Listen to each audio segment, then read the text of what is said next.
We welcome you to the We Are Zion Sermon Podcast. We are a church based out of Chennai, India. We are thrilled that you tuned in today and hope that you will be refreshed, revived, and energized by what you hear. Our desire is that you will live life with a renewed sense of purpose that stems from a vibrant faith in Jesus. In order to possess the spiritual inheritance that God has kept for us, we need to first clear the land of all that defiles and obstructs us. In this three-part series, we look at how we can clear the land and prepare to partake of all that God has in store for us.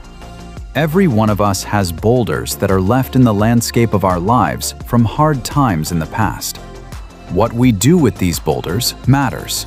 We could either stumble over them or build around them. It's our choice.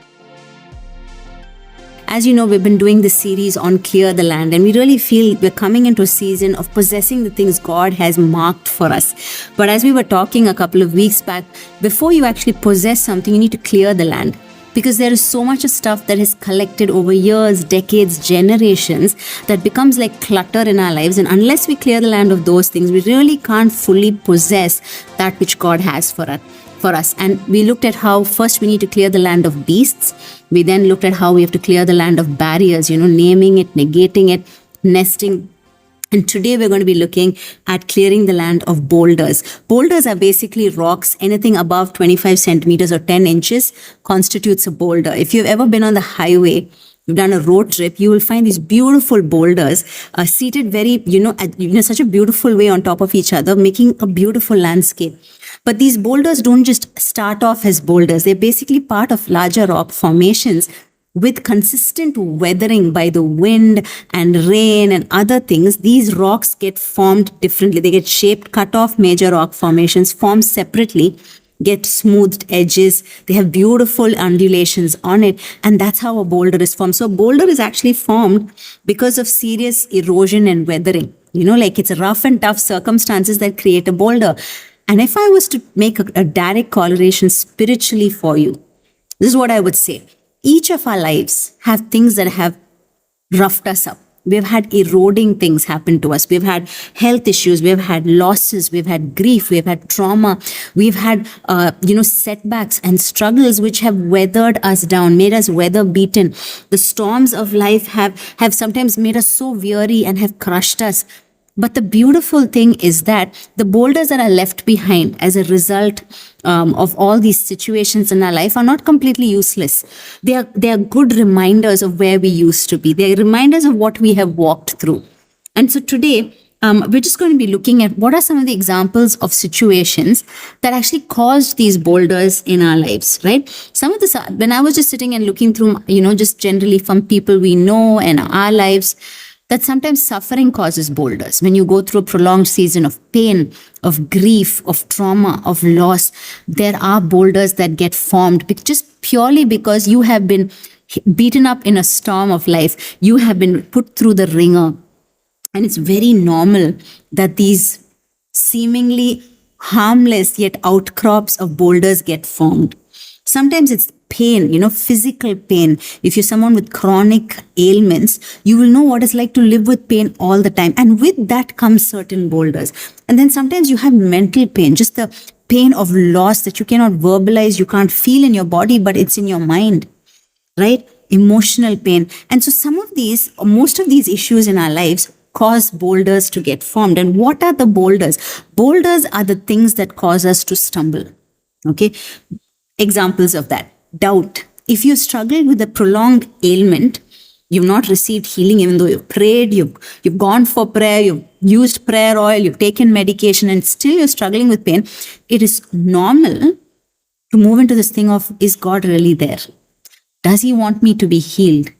You have doubts, you have worry, you have a sense of loss of faith. Your joy could deplete. You have a sense of dread. Will it ever get better? Will my future look like this? Who's going to look after me in my old age? If you've been in a season of struggle for your job, for finances, things haven't gotten better, a certain set of hopelessness kind of settles into you. You have a sense of faithlessness. God, will anything ever change for me? These are some of the obstacles that arise because of seasons of warfare, seasons of the wilderness, seasons of worry. It is, you are bound to have boulders. If you say, I don't have boulders in my life, my land is clear, this is not for me, I would urge you to look closer at your life. Some of the things that we start to lean on is just this general cruising through life attitude, no expectations of God. That's the sign of a boulder. A lack of joy is a sign of a boulder. Insecurity, that you feel always exposed because you've been through so much. You think, you know what, God's not going to protect me. I don't have any protection in him. You might, if you've been through seasons of hardship financially, or you've been through relational storms, maybe you lost a marriage, or child got estranged from you, you will come to this place of insufficiency. I don't have what I need. The person who should have provided is not there. The one who should have protected and cared for me in my old age is not there. Insufficiency starts to settle in. Doubts. It's important that we identify the boulders for what they are. And it's okay to say, you know what, this is a boulder in my life, because as human as we are, God understands. He understands what we've walked through. He gets that these are inevitable. But today we're going to look at why we need to clear these boulders. And what do we do with the boulders? If you've seen a boulder on the highway, it is not something you and I can push out of the way. If you observe it, they're almost 50 times larger than us. Even the smallest boulder is not easy to move. But it is required that we clear the land of boulders. Reason being, three simple reasons. Okay, the first thing is, these are stumbling blocks. The boulder of doubt, the boulder of hopelessness, the boulder of joylessness, the boulder of insecurity will cause you to stumble. And not just that, it will cause others to stumble around you. And so therefore, these stumbling blocks, first of all, will obstruct your path. Think about it. You're on the highway. The boulders are all on the side. A path has been cut neatly. Your path is okay. You have direction, you have space to move your car. But imagine if one of those boulders were moved and put right in the middle of the road. I remember we had once gone to Lonavala in the north, and we had finished, we were heading back to Mumbai when there had been a landslide, and some of these boulders had actually moved down and occupied place on the highway. And so it had created a mess. Cars had kind of piled up. There was no way, they'd made it a one-way. It was a huge bottleneck. When a boulder is left uncleared from your path, it will obstruct your path. And the problem with these boulders is, because we're talking in a spiritual aspect, these basically tend to magnify the importance of our emotions, our feelings. And so instead of you moving into a place of surrender and obedience, which is what the disciple of Jesus is called into, we are just wandering around. Oh, this obstacle is there. I'm not feeling like I need to move forward. I'm not feeling like I need to go and take that job. I'm feeling too disappointed. So therefore, I'll back off. I will not try. When we keep living like this, it will obstruct your path. You need to be heading on the path that God has marked for you. Imagine a highway that God has marked for you, and He desires for you to keep following Him and doing all that is required on that path. But when this boulder is sitting squarely on the path, it obstructs your path. The second thing that a boulder does, it is obscures your vision. Picture this huge boulder which has come and fallen in the middle of your road. You can't see what's ahead of you. You can't see what's around the curve. You can't see whether there are, people across the boulder. All you see is the boulder. You tend to lose sight of where you are going and why you need to be heading there. Without vision, people cast off restraint. If you don't have a vision because of this big obstacle of doubt, this big obstacle of a lack of faith, this big obstacle of insecurity, you will lose the vision for your life. Sometimes these obstacles are offense. The faults that others have displayed and harmed you with, that gets magnified. And then what happens is, because we can't see, we are not listening to God's voice also. We are like, I can't see anything. I live how I like. I'll do what I please. And that comes to the third point, where it will obliterate your life's purpose. What does obliterate mean? It will wipe out your life's purpose. If the obstacle is not treated, it is not moved out of the way, it will completely derail you from your life's purpose, because you're already being led by your emotions. You already don't seem to have vision. What it will do is, it will tell you, do whatever works for you. What do you feel like doing? Do that. You feel like you're so broken because of the storms and setbacks, you start to do something that gives you meaning. But it may not be what God has intended and created you to do. And that's when your life's purpose can completely get missed. missed. Boulders have a way of creating in us a need to show something for all that we have struggled. I had a hard childhood, so now I need to prove myself in my adulthood. When God is saying, I think you're worthy already. You're considered righteous because you have Jesus. You don't have anything to prove. But I'm so desperately trying to make myself something because of all that has happened to me. And that's because usually a boulder is seated right there. And it's time that we deal with the boulders in our life. So what we do with the boulders matters. Now, like I said, a boulder can't just be moved out. It's usually a big thing. It is a result of some of the hardest stuff that you've walked through as a human, right? So what do you do with the boulder? It really matters what you do. I have noticed, Bible also attests to this, that when I don't deal with the boulder, it not only becomes a stumbling block to me, it becomes a stumbling block to those closest to me. So the areas of my offense become my children's offense. I pass it on to them. Hey, you know what? I don't like this kind of a person. So you should also kind of, avoid this kind of person. My area of insecurity becomes my children's area of insecurity. My fears, I pass on to them. My area of offense can become my husband's offense very easily if I'm not careful to deal with the boulder. So the area of stumbling in my life could become something I lead others to stumble on. The Apostle Paul writes in Romans 14:13, he says, therefore let us stop passing judgment on one another. Instead, make up your mind not to put any stumbling block or obstacle in the way of a brother or sister. And Paul keeps talking, he talks a lot about the stumbling block thing, where if what I eat works for me, but it causes someone else to stumble, then I would rather not eat this because I don't want to cause anyone else to stumble in their journey with Jesus. Romans 16:17, he writes, I urge you, brothers and sisters, to watch out for those who cause divisions and put obstacles in your way that are contrary to the teaching you have learned. Keep away from them. There are sometimes people, unhealed people who are carrying baggage and boulders of their own that come and put obstacles in your path. Be very careful who is on the journey with you. Be very careful who is in your inner circle. Be very careful of who is in your space of influence, because these obstacles will not just cause you to stumble, it will completely obliterate your purpose, your life's purpose. So, if the boulder is there, my main idea is to not make it a stumbling block to someone else or to myself. But what do I do constructively with the boulder? Because the boulder is here, it's big, hard to move, right? What I can do is I can use it to build. But what do I build with the boulder, right?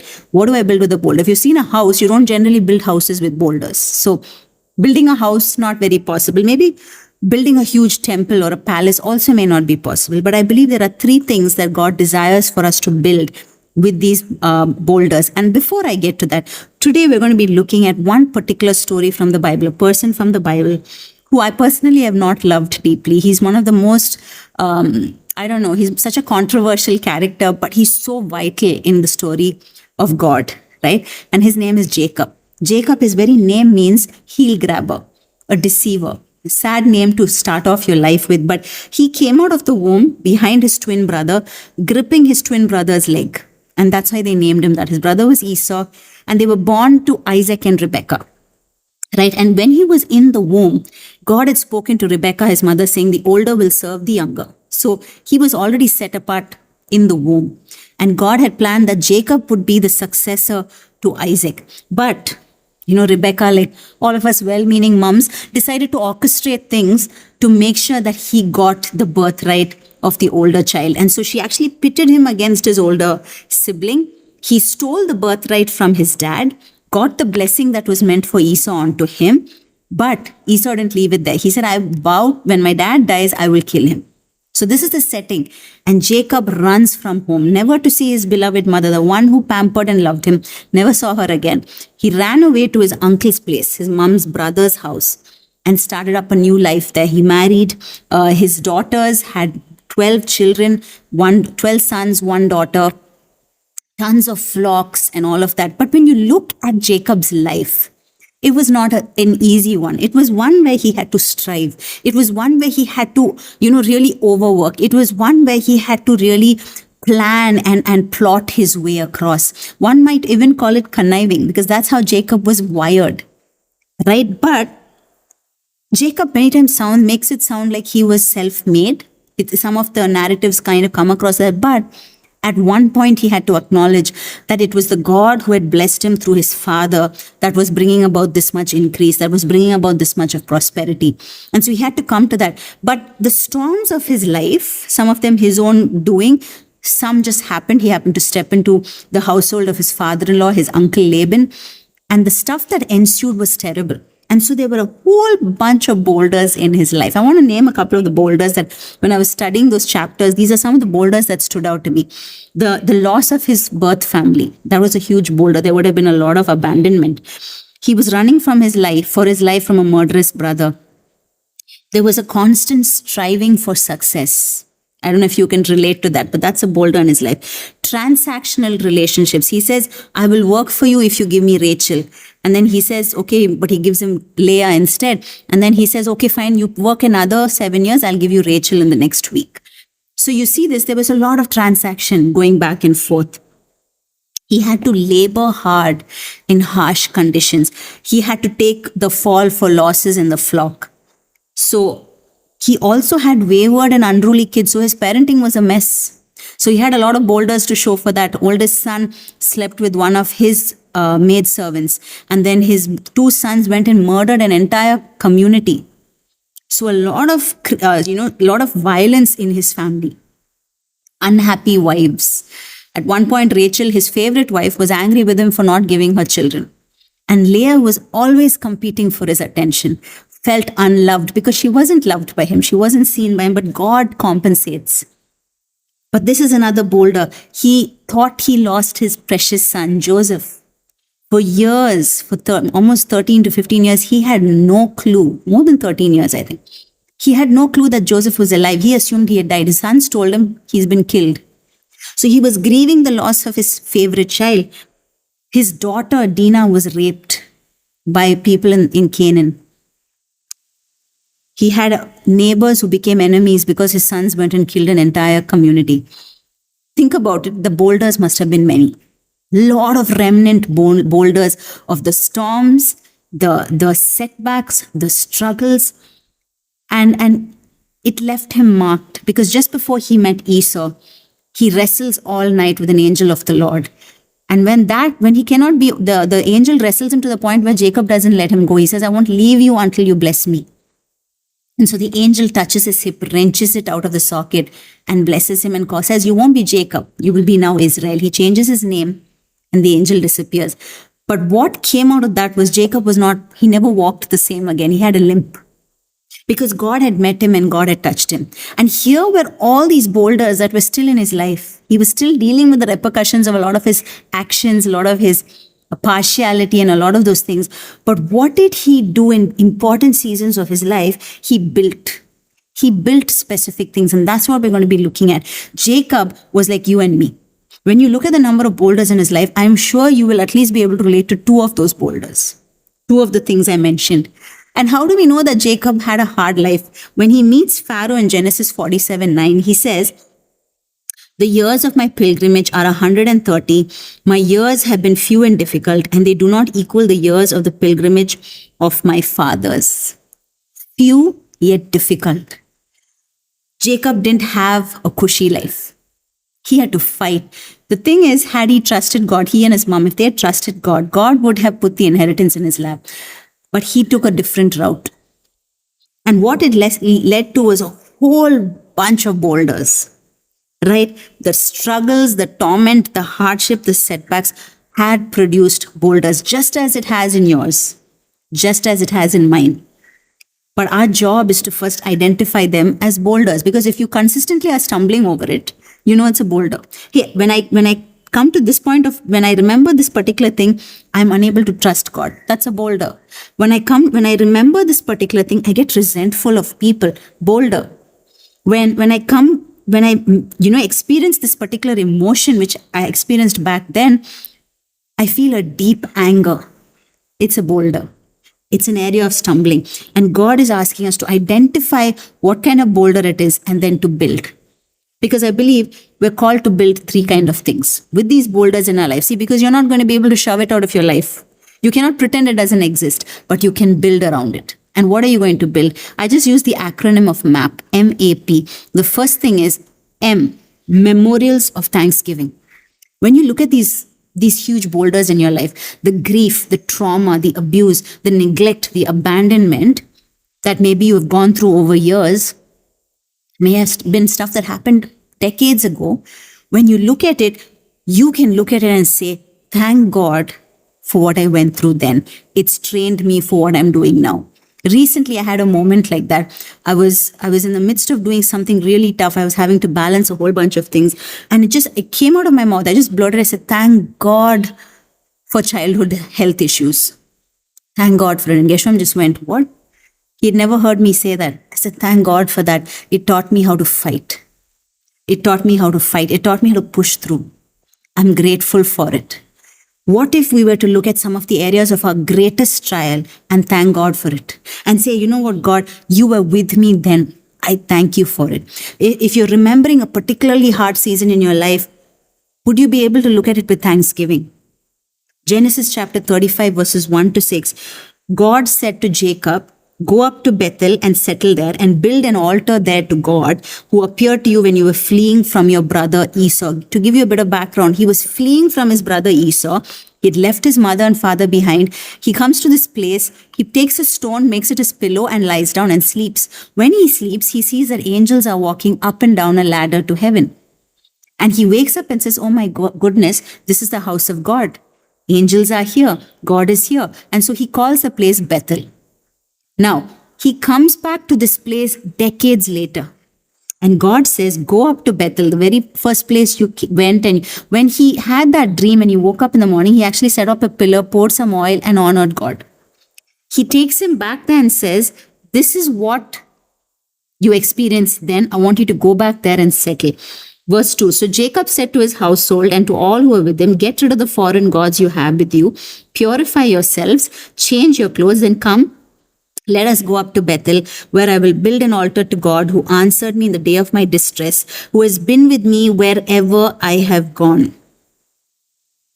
I want us to stop there. What was he telling his children? He's saying, hey guys, we're going to this place where I first came from.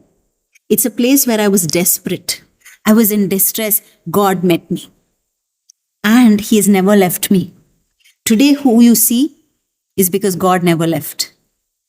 What if, when we recount our stories to our children and grandchildren, we tell them of just how good God has been? If we can look at the hard seasons with thanksgiving. And I'm not asking you to be fake about it, but if you look closely at those seasons, you will not miss the unmistakable fingerprint of God in those seasons. I still remember when I was a little girl going through, I was on treatment for epilepsy. I was in different hospitals going through MRI scans, CT scans. The machines had just come out then. And nobody was allowed inside because of the radiations from the CT scan, from all these scans. MRI, they didn't allow anyone else in. So I remember it being such a huge machine back in the day. And they just let me in. I had to go in alone. They didn't have headphones back in the day. They didn't give you an option of your own music. So I would just lie alone in that room. My parents would be outside. I would be alone. It was just me and God. And I didn't know God well then, but I only knew this. God, I'm scared. I'm really cold. They didn't put a blanket on you back then. Nobody to make you feel comfortable. And the noises were crazy. And if you were claustrophobic, you would have a problem. But God taught me that even in confined spaces, he was present with me. And when I look back, when I had to walk through my journey with the aneurysm, I was not intimidated by all the tests because I'd already walked in and God was with me then. He wouldn't leave me now.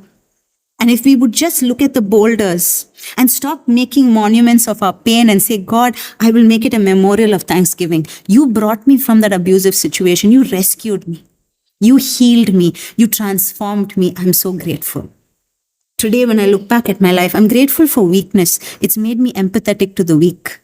I'm grateful for brokenness. It has shown me that in brokenness, God's strength is made perfect. He has demonstrated it to me. Would you look back and create a memorial of thanksgiving with the boulders in front of you? Too many of us, thanks to social media and becoming historical and sharing all that bad stuff that happened to us, we're making monuments of our pain. Your pain is real. But there's a time you need to move from there and say, God, I thank you. I thank you for where I was. I thank you for what you've done with that. I thank you for transforming my story. So that's the first thing, that you would have a memorial of thanksgiving. The second thing that you must do with certain boulders is create an altar of worship. Genesis chapter 35 talks about how Jacob creates an altar. And there are multiple situations where Abraham, Isaac, and Jacob created altars. But in Genesis 33, verses 19 to 20, I want to just read this. After Jacob came from Paddan Aram, he arrived safely at the city of Shechem in Canaan and camped within sight of the city. For 100 pieces of silver, he bought from the sons of Hamor, the father of Shechem, the plot of ground where he pitched his tent. There he set up an altar and called it El Elohi Israel, the God of Israel. Now, why is this very pivotal? He has just entered the promised land. He has been in Aram, in Mesopotamia, with his father-in-law's family for the longest time. He is coming back to the land of his inheritance. What God promised Abraham and Isaac, he's coming in to possess now. So he's come to Shechem, and he's now just bought his first piece of land in the promised land. So he's just bought his bit. His father and grandfather owned other bits of property. There was a cave with a field that his grandfather had bought. But this is Jacob's first investment in the land, right? He buys it, and there's so much unknown that he doesn't know what's going to come. He doesn't know that the very men he buys the land from, that the chieftain's son would rape his daughter. He didn't know that. He didn't know that his sons were going to take revenge. He didn't know whether he would get more land in this land of promise. He knew that Canaan would belong to him, but he was coming in as a visitor. And yet, his first step is to create a worship space. He built an altar, he worshipped God, saying he's the God of Israel. And it was such a prophetic act because his 12 sons would become the tribes of Israel. And he was basically saying, God, I don't know what's ahead, but I worship you for who you are. And it's so important because some of the boulders in our life will require us to stop and worship, because you still don't have answers to it. You still don't have closure. You still maybe not received healing for that particular wounding, but you will choose to worship. You will choose to stand in awe of God. And that is why it's called a sacrifice of praise, because I don't have it all worked out. I don't have the answers. I don't have it all sorted. I've not got my breakthrough, but God, I will worship you. That's why it's called a sacrifice. It will cost you. I know many times when you walk into a church, when you start to worship, you don't feel like it because you're going, God, my body is aching. I have still not received my healing. Lord, my bank balance is still dry. I've been believing in you. And you're wondering, what is there to worship? But I want to ask you to really look at this differently. Jacob worshipped when he just put his first stake in the ground. He was just coming in, taking a bit of possession, and saying, here I am, Lord, I want to worship you. He was leading his household to worship you. If our worship is conditional on the breakthrough, then we're really not worshiping the God of the breakthrough. We're only worshiping the breakthrough. My worship has to be unconditional in the sense of, God, even when I'm at my lowest, I will choose to worship you. That has to be the place I come to. That is the sign of genuine, maturity in my Christian walk. It's a real evidence of how deeply I love my Savior. There have been many times that worship has been hard. When you're in a particular difficult season, lifting your hands is hard, lifting your voice is hard. But more than anything, I think God delights when He hears our voices raised, even in tuneless singing. I think it delights Him when my body aches and yet I lift my arms in worship and surrender. A lot can be said about our stance of worship just by how we worship physically. When I just observe, when I go to churches, when I go to fellowships, I just observe how people are worshiping. And I know that each denomination has its comfort.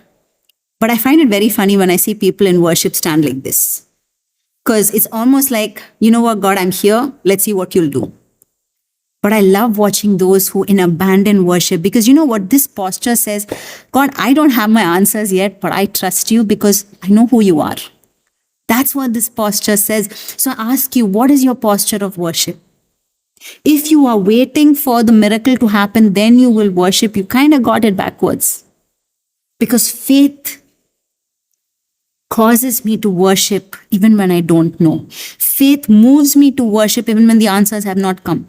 Faith causes me to wait and praise in the hallway until the door opens. And even if the door does not open, I will continue to worship. That is what God is calling me to. So if you're looking at your boulder right now and saying, I will wait till this boulder completely dissipates, disintegrates, then I will worship, it might be necessary to take that unanswered prayer, that lingering problem, and make it an altar of worship and say, Lord, I will worship you. I trust you. I trust you. This has not yet happened. It's not yet brought me my healing. I have not yet received that, answer that I've been looking for. But God, I will trust you. I will worship you. Worship does not need to have an agenda. It should not have an agenda. Many times we worship because people have taught us, when Paul and Silas were in the jail, they praised, they worshipped, and the prison doors. So we a lot of times use worship as this ticket to freedom. Worship cannot have an agenda. Worship is the agenda. We need to worship because I desire to worship. Because in worship, I get connected to the God of heaven. I bring heaven to earth. That is what worship should look like. So worship is the agenda. So that's the second thing, altars of worship. First one was memorials of thanksgiving. The second one was altars of worship. And the third one is pillars to pivot. What does that look like? A pillar to pivot. If you watched Bollywood movies, I don't know whether that still happens in Bollywood movies, but back in the day, we used to have these Bollywood movies where the hero and heroine are dancing around these pillars, they're interweaving. And one of the things they do around pillars is what we kids used to do. When we were little children, you hold a pillar and you twirl around it, right? And so watching these movies growing up and then just running around, these pillars at church and things, you realize that a pillar is, because it's circular, there's a lot of movement possible around it. And many times when there are certain boulders in our life, a boulder of significant loss of a relationship, the boulder which is caused because of a loss of a job or loss of a calling, it can cause huge amounts of pain, right? But it's a good place to come and see, hey, does this require me to pivot? Is it a new season? Is it a transition? Is God closing an old door and opening a new avenue? And that's what it looks like to build a pillar to pivot. Genesis chapter 46 verses 1 to 4. Jacob is still in Canaan when he hears that Joseph is alive. He's, the second in command in Egypt. His sons say, come, he's calling us there. So he's packing up all his stuff, 11 sons and his daughter and their families and all of that. He's packing everything up. And this is what verse 1 says. So Israel set out with all that was his. And when he reached Beersheba, he offered sacrifices to the God of his father Isaac. And God spoke to Israel in a vision at night and said, Jacob, Jacob, here I am, he replied. I am God, the God of your father, he said. Do not be afraid to go down to Egypt, for I will make you into a great nation there. I will go down to Egypt with you, and I will surely bring you back again. And Joseph's own hand will close your eyes. What was God saying? He said, I know you lived in the land of your promise all these years, but now I'm moving you out to another land, to a foreign land. And Egypt was just something that was so new to him. And it must have felt scary at being 130 years old, being moved, I know how hard it is for old people to be relocated. And yet, just to see his son, he relocates. And on the way, God meets him and says, this is a new season. Jacob, it's not like the old ones. This is one of joy. This is one of gladness. And your whole family is going to expand exponentially. And if you read later on, after Joseph's time, a new Pharaoh comes in, and that's when slavery set in. But why did it set in? They became so fruitful in Goshen. They were multiplying. And God kept his word. And so God was actually asking Jacob to pivot. He says, hey, this is going to be a season of joy. This is going to be a season of growth. It's going to feel new. It's going to feel foreign, but it's okay. I'm with you. And I don't know who this resonates with, but sometimes the obstacles ahead of you are a place for you to pivot. That relationship ended. It's okay. God has something fresh for you. God's looking after them, but God's calling you into something new. Maybe it's the end of a career, something you built with all, blood, sweat, and tears. But God's saying, don't worry, I've got something fresh for you, something better. Maybe it's the end of living in a particular city. He's moving you to another city. Hey, I want to just take this for you. Don't be afraid to go there and make a life for yourself. God has got you. It's so important to remember that These are not necessarily the end of something, they're the beginning of something new. I love that verse in Isaiah 43, which says, see, I'm doing something new, don't look back. So when you pivot at this place, there's no point being historical and hysterical about the past. It requires that you turn and say, God, I'm ready. What's next? Lead me into it. A pivot means I make an about face and I say, I'm here. Let's walk. Let's run. Whatever God's calling, it will feel scary. It will feel new. It will feel like something you are not used to, and you probably aren't. You are probably not equipped for it. But He will train you. He will lead you because He's a good Father like that.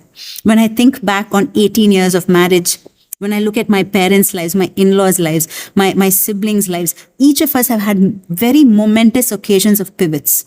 When God said, I know you had this plan, but I'm going to turn it a bit. We had just planned to move to the US many years back, almost 14 years back, to go and study for a year. And we were just starting to get the paperwork ready when I found out I was pregnant. And this was a very precious pregnancy because I had lost a baby before that. And so it was like, it felt like a quick pivot was needed. So we thought, okay, this baby's coming, US can wait. We just closed that down. We concentrated on having this child. Celeste was born. We tried again. We got the visa. Pivot again. Each season, there was a need to pivot. Why? Because if I'm not in the right direction, if I'm not pivoting to the right direction, I will miss the voice of God leading me in that direction. Because I'm still so tuned to the old. I'm still so tuned to the familiar. But God is saying, this is unfamiliar. You need my voice. You need my direction. You need the counsel that I will bring through trusted people. But for that, you need to pivot.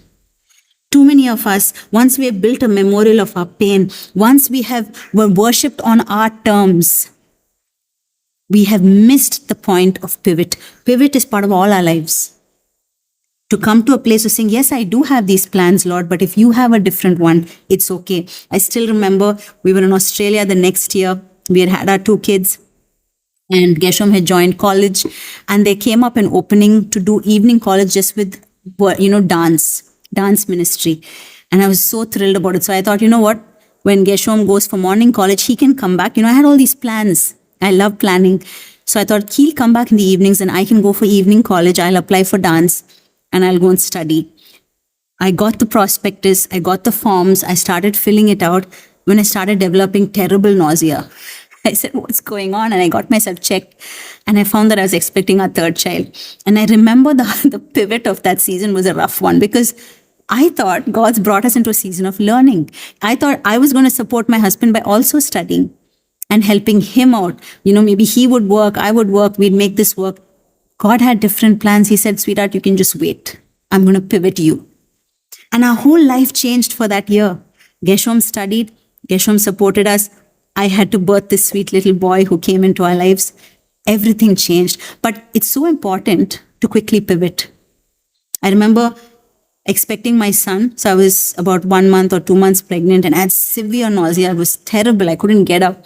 And I was sitting one day on the sofa with my, toddler next to me, and my oldest had gone to school.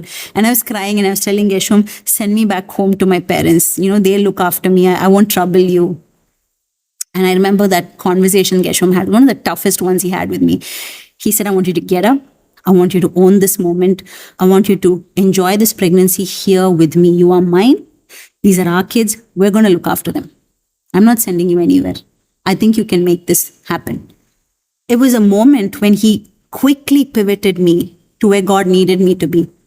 My old seasons required that, I was with my parents. I needed help. This was a new season. He said, yes, it's going to be hard. We have no help. We'll get through it okay. And we did. The pivot is important. Wives, be sensitive to pivots. Husbands, be sensitive to pivots. Young people, be sensitive. If God is saying this door is closing, don't stand and cry at the door for years. Move on. Ask God, what are you leading me into? Senior people, the new seasons you may be entering, maybe you're completely unaware what it looks like. But if He's asking you to pivot and trust Him, do it. Because He promises to sustain you even to your old age. As I close, I want to leave this with you. You need to be wise. I need to be wise about what to do with the boulders in our life. Every boulder can't be an altar of worship. Some boulders are pivotal points. Some boulders need to be positions, place of thanksgiving. And certain boulders need to get us to pause and really worship. So you need to be discerning about what each boulder demands. But as you face the boulder, what you choose to build is on you. If you choose to build a monument to your pain, you choose to make a mausoleum of your dreams, just where your dreams have gone to die, that's on you. But you can choose to move forward in freedom and say, I'm going to choose to give thanks. I'm going to choose to worship. I'm going to choose to pivot. Then the stumbling blocks are no longer stumbling blocks. They are roadways to God Himself, roadways to your destiny. So I would encourage you, don't allow the stumbling blocks that have been in your life to become stumbling blocks to another. The Apostle Paul writes about it in 1 Corinthians 8, 1 Corinthians 1. You can read about it. Because when we exercise our rights, sometimes we're like, hey, what, doesn't matter. I can just do whatever I like. I can live however, because, God's given me freedom. But he writes in 1 Corinthians 8 verses 9 to 10, he says, be careful, however, that the exercise of your rights does not become a stumbling block to the weak. So it's so important that the Christian life is not lived in silos. What you do doesn't just affect you, it affects generations. How you choose to live, the choices you make, the stumbling blocks you choose to coexist with and allow them to cause you to stumble will cause others to stumble as well. So I would encourage you to really come to this place of saying, Lord, I'm ready to build with these things that are left in my life. And as I close, I want us to come back to this very interesting thought that Paul left with us. In 1 Corinthians 1, 22 to 24, he calls Jesus a stumbling block. Let me read that for you. Jews demand signs, Greeks look for wisdom, but we preach Christ crucified, a stumbling block to Jews and foolishness to Gentiles. But to those whom God has called, both Jews and Greeks, Christ, the power of God and the wisdom of God. This is who we worship. This is the one whose hand has been on us in every season. This is the one who leads us to pivot. The world looks at him as a stumbling block. Many people say, hey, I can believe in God. All roads lead to God. I can't call on Jesus. That's a mistake. That's where Jesus becomes the stumbling block to them. But here's the thing. This is the God we worship. This is the God we love. This is the God who saved us. And I would ask that when you're rebuilding from those boulders, you keep your eyes on Jesus, the power of God and the wisdom of God. Can I just pray with you? Father in heaven, I pray for each of us, Lord. We have so many boulders in our lives, things that have been left as remnants from past seasons. And we just ask you right now that you would help us, God. You would strengthen us. That, Lord, you will teach us when to build a memorial of thanksgiving. You will teach us when to worship. You will teach us when to pivot. We need your help, God. The wisdom of God is what we need. We need the power of God to push through and pursue the things you have called us for. So help us. We surrender our lives to you, God. We invite you in so that with your help, we can build the things that you have desired for us to build. In Jesus' name I pray. Amen. Amen. We hope you enjoyed today's message and were blessed. If you liked what you heard and want to hear more messages from us, you could rate us and subscribe to our podcast channel. For more content from We Are Zion, or if you would like to get in touch with us, you can go to wearezion.in or follow us on Instagram, Facebook, and YouTube. Most importantly, remember that whoever finds Jesus finds life.